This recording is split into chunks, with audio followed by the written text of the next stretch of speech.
Feira do Livro de Taubaté, a primeira edição realizada aqui em nossa cidade, organizada aí pela Letra Selvagem, reuniu vários escritores, mas o grande homenageado está aqui do meu lado, gente. E eu agora vou bater um papo com ele, que é o Ricardo Ramos Filho, que eu não vou nem falar ainda de quem que ele é parente, para não assustar vocês, que eu já estou assustado, né?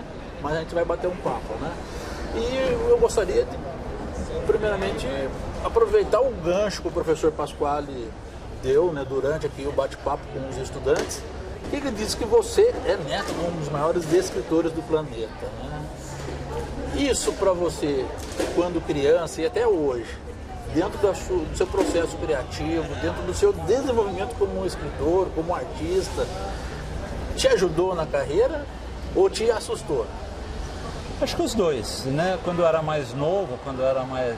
Bom, primeiro, falar da minha satisfação em estar aqui em Taubaté, nessa feira que me homenageia, e dizer que é sempre, embora estranho, é muito legal a gente ser homenageado em vida, né? A tua pergunta eu respondo, assustou e ajudou. Assustou porque a responsabilidade é muito grande, né? Graciliano Ramos é, talvez, na minha opinião, é um dos 3 maiores escritores brasileiros. Eu considero que Graciliano, junto com Machado de Assis e com Guimarães Rosa, formam uma tríade assim, muito pesada de escritores. São escritores muito poderosos, né? Então, ser neto do Graciliano Ramos, quando lá atrás, no começo da minha vontade de querer escrever, esse começo ficou mais claro, me assustava porque eu sabia que poderia ser comparado, poderiam dizer como que esse cara ousa escrever sendo neto de quem ele é. Então eu achava que poderia complicar a minha vida. Ajudou por quê? Porque desperta atenção, né? As pessoas, vamos ver o que esse neto do Graciliano escreveu, né? Será que ele tem a mesma ou uma qualidade próxima do avô? Então as pessoas têm curiosidade, vão ler isso, de certa forma me ajudou, porque quando havia qualidade no que eu tinha feito, eu consegui publicar, né? Então, assim, foi difícil e foi fácil. Ajudou e complicou. Mas eu acho que depois que a gente amadurece e perde um pouco os medos da juventude, fica mais fácil. Bom, você também contou uma outra passagem aqui, pelo jeito foi uma experiência inesquecível, né? O avô resolvido a questão, mas o pai foi meio severo, não foi? Quando pegou o seu poema aí Meu pai falou, opa, não escrevi, foi menino? Meu pai era, mas nessa passagem que eu contei, né, dele ter criticado o meu poema e depois, de certa forma, me ensinado a gostar de poesia e me ensinado a como escrever poesia, ele foi meio que professor. Meu pai, na maior parte do tempo, ele foi o meu grande mediador. Ele foi a pessoa que me apresentou aos primeiros livros, que trouxe para casa os primeiros livros que eu li, que comentou comigo os primeiros livros que eu li. Eu não seria o leitor que eu sou hoje se eu não tivesse tido a mediação do meu pai. A influência positiva dele, tanto nos conselhos, na escolha dos livros, na presença dele. Então, meu pai foi muito importante para que eu me tornasse escritor. Mais importante até do que o Graciliano. O Graciliano, como eu não convivi com ele, eu nasci um ano depois da morte dele, não houve essa convivência. É claro que depois eu li a obra inteira do Graciliano, eu fiz mestrado e doutorado na USP em Graciliano, ou seja, eu fui estudar o Graciliano, mas para que eu viesse a ser o leitor que eu sou hoje, a influência decisiva foi a do meu pai. Bom, você usou uma palavra importante, né, que ela serve não só para a literatura, né, mas serve aí para a psicologia, serve para tantos outros segmentos, que é a palavra mediação, né? A gente se depara com uma geração de pais hoje que não estiveram tão acostumados aos livros, né? Já é uma geração que a partir das redes sociais aí acabou enveredando pela internet, não tem tanto acesso ou não buscou tanto acesso, né? Agora, como fazer esses pais que não tiveram esse acesso aos livros ter esse papel de mediador junto aos filhos hoje que estão praticamente aprisionados nas redes sociais? Eu acho que esses pais não terão condições de fazer esse papel, porque esses pais não são leitores. Esse papel, quem tem obrigação de fazer esse papel é a escola, é o professor de literatura. Eu sempre digo, uma escola, quando quer ensinar um menino a nadar, contrata um professor que saiba nadar para poder ensinar o garoto. A escola tem que contratar professores que gostem de ler, sejam leitores, que tenham paixão pela leitura.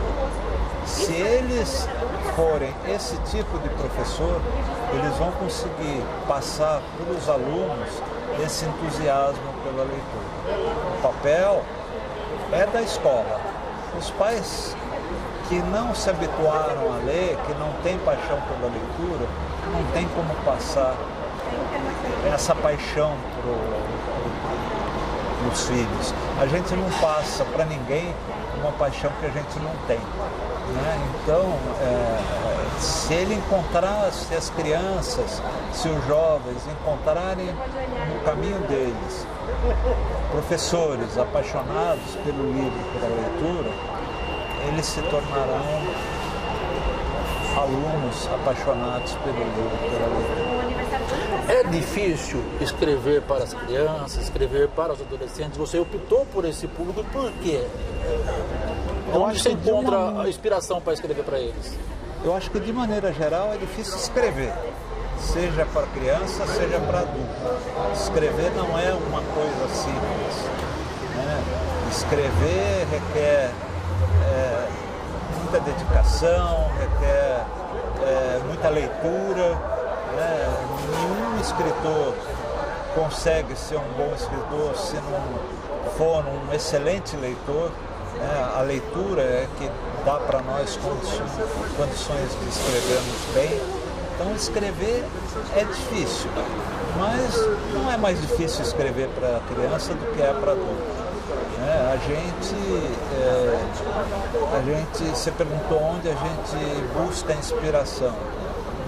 A inspiração do escritor está no cotidiano, nas histórias que ele encontra nas ruas. Se a gente prestar atenção, as histórias estão por aí. E a gente tem que saber ler o mundo para poder contar essas histórias. Eu gostaria que você deixasse, não para esses pais que nós estamos falando que têm dificuldade de ensinar os filhos a lerem, mas para as crianças, para os adolescentes, para os jovens. Aí de repente tem umas receitas, umas dicas, né? De como tomar o gosto pela leitura e ele mesmo de repente, por si só, né? Virar um grande escritor ou se tornar um grande leitor, né? Consciente também aí das ações que ele tem junto ao mundo. Eu acho que o menino que quiser, que tivesse a vontade de se tornar um bom leitor, deve procurar primeiro a biblioteca da escola, né? E procurar na biblioteca da escola, muitas vezes como bibliotecário, procurar uma boa indicação de livro.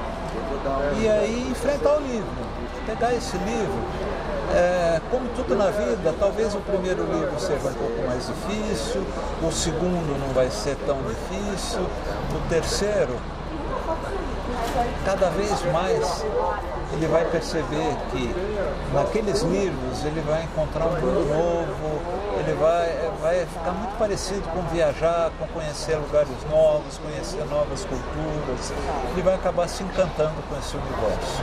Então procura a biblioteca. Na biblioteca existem muitos mundos para ser desvendados. Então eu acho que é o conselho que eu dou para todo jovem, menino.